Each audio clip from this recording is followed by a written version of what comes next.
This is chapter 25, New Worlds, the Americas and Oceania. So, the Americas were frequently visited by European powers, primarily the Spanish, who were able to conquer native empires such as the Aztec and Inca. North America was mainly dominated by the French, English, and Dutch, while South America was dominated by the Spanish. In the beginning, Spanish mariners encountered the Taínos people, who were settled throughout the Caribbean and were friendly towards their Spanish visitors.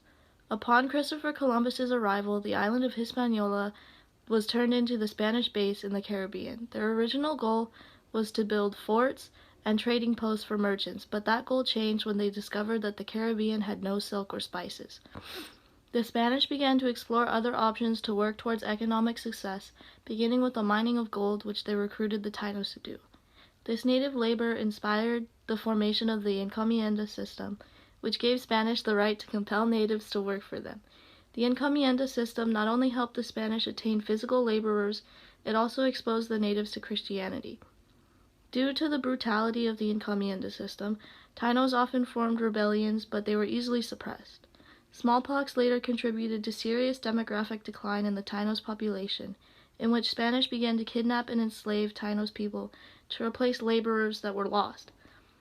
But their efforts only helped spread the disease. The spread of smallpox greatly declined native populations and even wiped out whole native cultures. There was little gold to be found in the Caribbean, so Spanish settlers began to look for new options. Soon they found large deposits of silver in Mexico and Peru and left the Caribbean. The Dutch, French, and English then began to settle into the Caribbean and establish plantations. However, due to the lack of native populations, the Caribbean began to be heavily populated by Europeans and African slaves. Due to the influx of other European powers in the Caribbean, the Spanish left to the American mainland, and with the establishment of the conquistadors, they were able to conquer the Aztec and Inca Empire. In these newly conquered lands, the Spanish built societies different than the ones in the Caribbean, which had clear lines of political authority, the means to suppress a massive population, and could collect taxes to maintain their societies. On top of this, they could also recruit labor for public work projects. One of the major factors to the conquest of Mexico was the leadership of Hernán Cortés, who seized the Aztec Emperor Montezuma II while laying siege to Tenochtitlan by starving them until they surrendered. The Spanish military technology also aided in the conquest of Mexico, such as steel swords, muskets, cannons, and horses. Hernán Cortés also had the help of a woman named Dona Marina, who acted as a translator. An outbreak of smallpox also aided the siege of Tenochtitlan by dwindling down the population of indigenous people.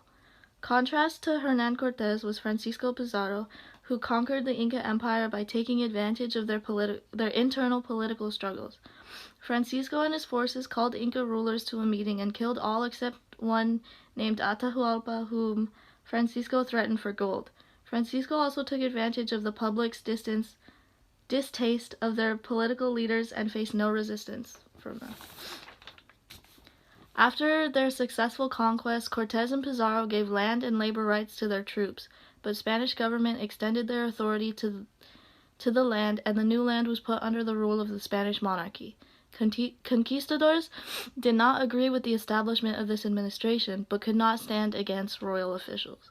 Spanish administrators based their operations in Mexico and Peru and built new capital cities. Viceroys were representatives of the king and were placed in America. Viceroys had to be reviewed by audiencias in order to prove their loyalty to the king. However, the viceroy's job was difficult due to poor transportation and communications, and the central Spanish government was unable to directly control territories in the Americas, which meant that sending messages between the Americas and Spain often took multiple months. Spanish rule in the Americas often led to the development of cities, even though the main source of income in the Americas was agriculture. Prominent examples are Mexico City, St. Augustine, Panama, and Buenos Aires.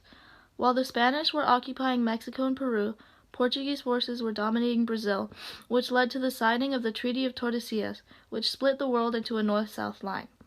According to this treaty, Spain could claim any territory west of the line, and Portugal gained the same rights for lands east of the line, as long as the territory isn't already claimed by Christians. The Portuguese marino Pedro Alvarez de Cabral sighted Brazil, and the Portuguese king decided to claim the land in order to outcompete French and Dutch mariners.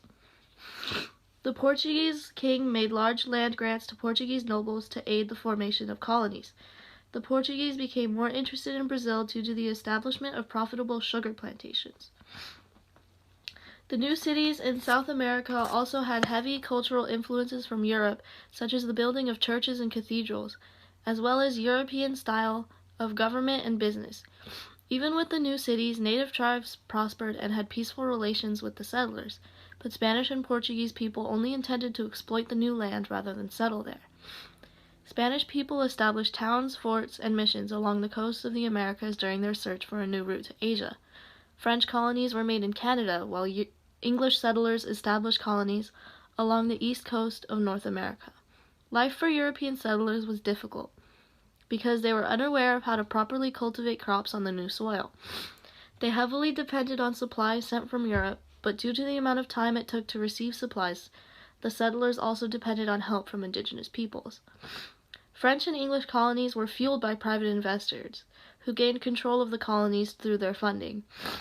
French and English migrants did not find large indigenous empires, but upon finding out how fertile the land was, Europeans began to migrate and claim land in America. To justify their land claims, the settlers tried to get the natives to sign treaties, but they often got into conflict with natives who disagreed with them. Many natives began to mount raids on settler colonies. However, indigenous people struggled due to disease and conflict. While the colonies in North America differed than the ones in South America, they both contributed to the transformation of the Western Hemisphere.